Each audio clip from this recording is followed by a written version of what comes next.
cours de cette démonstration, nous verrons de quelle façon il est possible de configurer le connecteur entre l'outil de capture LibreX et le connecteur SharePoint.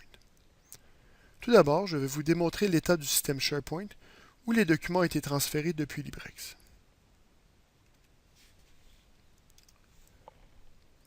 J'ai donc un site de test dans SharePoint.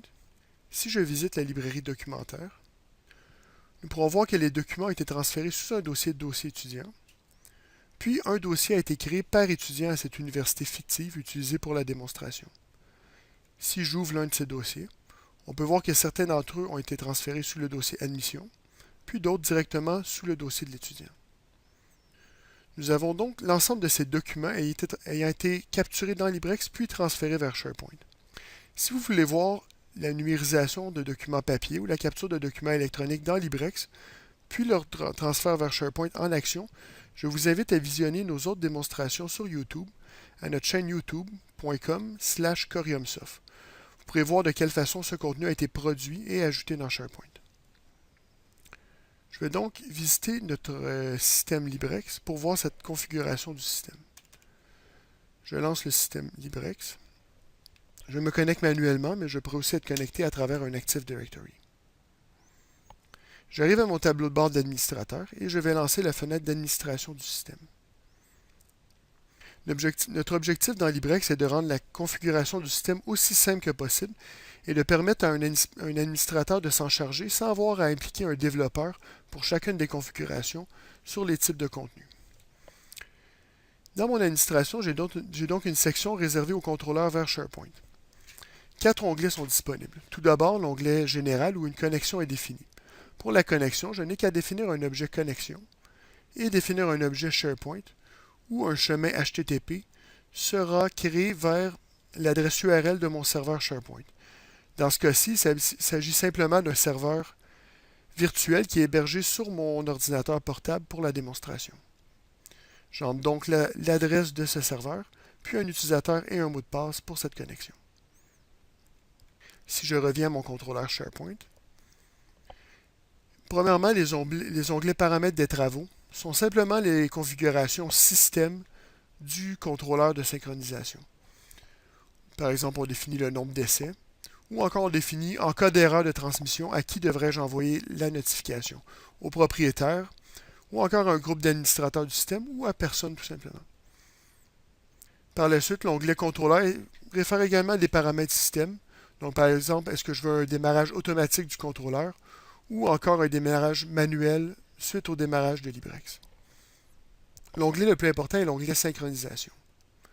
J'irai en mode modification pour vous montrer la façon de configurer cette configuration. Donc, par défaut, j'ai toujours l'espace racine dans mon onglet de synchronisation. Je vais agrandir quelque peu ma fenêtre. Puis ensuite, je définis quel est mon site où je veux transférer mes documents. Donc, dans ce cas-ci, dans SharePoint, il s'agissait du site test qui était mon site où j'envoie mes documents. À l'intérieur de ce site, je vais premièrement définir vers où à l'intérieur du site vais-je envoyer le document.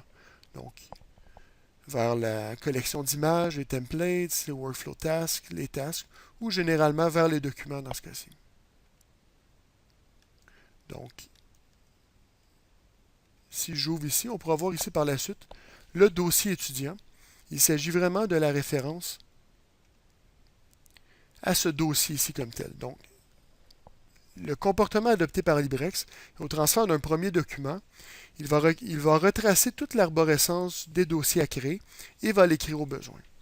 On peut donc voir que ce dossier a le titre dossier étudiant car il a été défini avec un titre fixe ici dossier étudiant.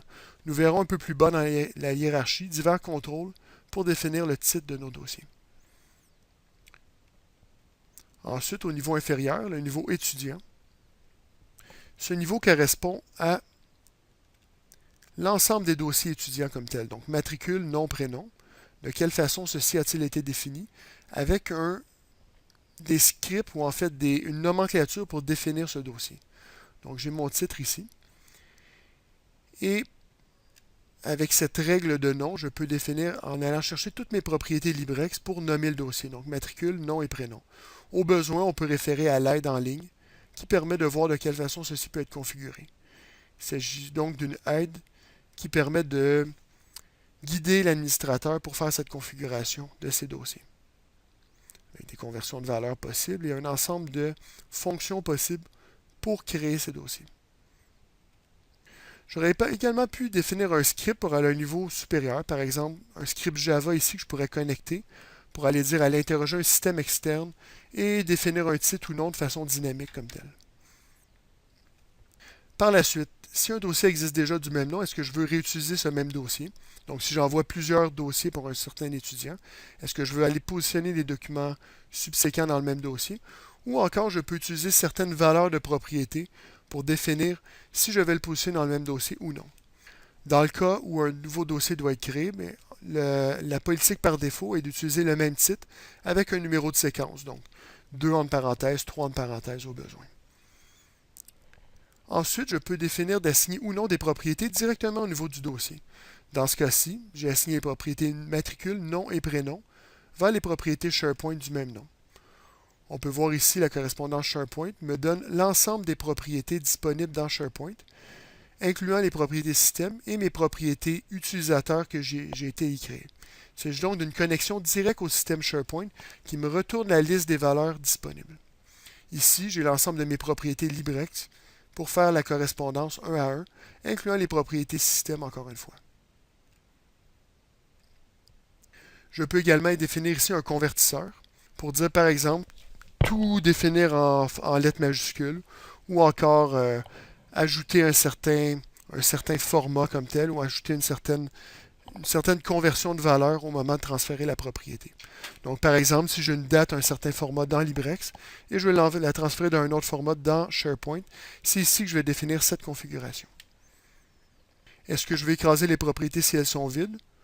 Ou encore, je veux toujours les écraser ou ne jamais les écraser. Je peux également associer une condition à ce paramètre pour définir si je veux les écraser ou non. Ensuite, emplacement. Est-ce que je veux toujours le mettre sous dossier étudiant ou je pourrais le mettre sous divers dossiers selon certaines conditions? Nous en discuterons plus en détail au niveau du document comme tel. Il s'agit donc du niveau dossier étudiant pour un étudiant en particulier ici. Ensuite, à l'intérieur d'un dossier étudiant, je peux avoir un répertoire d'admission avec ses documents d'inscription et lettres de bourse ou encore le document relevé de notes ici. Dossier d'admission est simplement nommé admission ici et il n'y a aucun script d'utiliser pour faire ce nom. Donc, on peut voir ici, si on retrace cette structure, il s'agit vraiment de la structure correspondante à l'intérieur d'un certain dossier étudiant. Il s'agit donc de la configuration qui crée automatiquement les instances de dossier dans SharePoint. Si je vais à un niveau d'un document comme tel, je peux avoir la même logique ici pour le titre, donc relevé de notes-matricule. C'est de cette façon que mon dossier a été créé ici dans LibreX. Donc, relevé de notes-matricule. Dans SharePoint, pardon. Même chose, je peux transférer des propriétés également au niveau du document ou non. Dans ce cas-ci, j'ai positionné mes propriétés, mes métadonnées au niveau du dossier étudiant et non au niveau du document. Tout ceci est bien sûr configurable. Bon, l'emplacement, je peux définir à un certain moment, selon certaines conditions, est-ce que je le fais poser sous un dossier ou sur un autre. Par exemple, je pourrais venir ici et ajouter mon document relevé de notes également sous mon document d'admission, puis venir définir une condition pour voir à quel moment est-ce que je vais le positionner à un dossier ou dans l'autre comme tel. Tout ceci est vraiment configurable. Par exemple, je pourrais dire pour tous les relevés de notes avec un étudiant qui a la lettre F, les positionner à un certain endroit avec une certaine sécurité, puis pour tous les étudiants qui passent leur cours, les positionner à un autre dossier avec une sécurité différente. Au niveau du document, j'ai également une conversion de format qui est disponible. Donc, dans ce cas-ci, on peut voir que j'ai fait une conversion au format PDF/A, qui est mon défaut. Je pourrais aussi avoir plusieurs formats. Donc, par exemple, je pourrais dire j'envoie tous mes documents en format TIFF et en format PDF, ou encore en format JPEG et en format PDF dans SharePoint. C'est à ce niveau-ci que c'est inclus. Je pourrais également décider d'inclure les métadonnées XMP au moment de créer le PDF. Ceci permet, entre autres, au document d'être autosuffisant dans SharePoint et d'inclure ces métadonnées à l'intérieur du document. Il s'agissait donc d'un survol de la configuration du connecteur entre LibreX et SharePoint. Je vous invite également à visionner nos autres démonstrations pour les différents moyens de capture LibreX, dont la numérisation des documents papier, la capture par répertoire d'importation automatique de documents électroniques, l'importation manuelle de documents électroniques, les plugins Outlook et Office, la capture de télécopie, la capture par imprimante virtuelle ou encore la capture par service web depuis un système externe. Merci.